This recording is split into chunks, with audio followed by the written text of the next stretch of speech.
బలమైన ఆర్థిక శక్తిగా భవిష్యత్ అంతా భారతదేనని ఆటోమొబైల్ దిగ్గజం Maruti Suzuki India MD CEO Hisashi Takeuchi తెలిపారు. రాబోయే అనేక దశాబ్దాల పాటు భారత్ హవా నడుస్తోందన్నారు.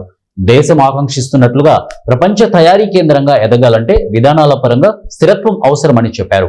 ఆటోమోటివ్ విడిభాగాల తయారీ సంస్థల సంఘం ఎస్సిఎంఏ వార్షిక సదస్సులో పాల్గొన్న సందర్భంగా తకేయుచి ఈ విషయాలు తెలిపారు.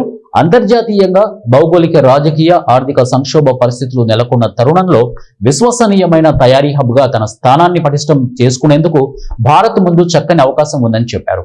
చరిత్రను చూస్తే ప్రతి కొన్ని దశాబ్దాలకు ఓ కొత్త దేశం ఆర్థిక శక్తిగా ఆవిర్భవించడం కనిపిస్తుంది. అమెరికా, జపాన్, హాంకాంగ్ మొదలైన వాటిని చూశాం. గత 3 దశాబ్దాల కాలం చైనాకి చెందింది. ఆ దేశం ప్రపంచానికే ఫ్యాక్టరీగా ఎదిగింది. ఇకపై వచ్చే అనేక దశాబ్దాల పాటు భారత హవా ఉంటుంది అని ఆయన తెలిపారు. ఉద్యోగం చేయగలిగే వయస్సున్న జనాభా అత్యధికంగా ఉండటం, వేగంగా వృద్ధి చెందుతున్న 4 లక్షల కోట్ల డాలర్ల ఎకానమీ, క్రియాశీలకమైన ప్రభుత్వ మద్దతు, కొత్త ఆవిష్కరణలు చేయడంపై ప్రజల్లో అమితాసక్తి తదితర అంశాలు భారత్కి సానుకూలమైనవని తకేయుచి చెప్పారు.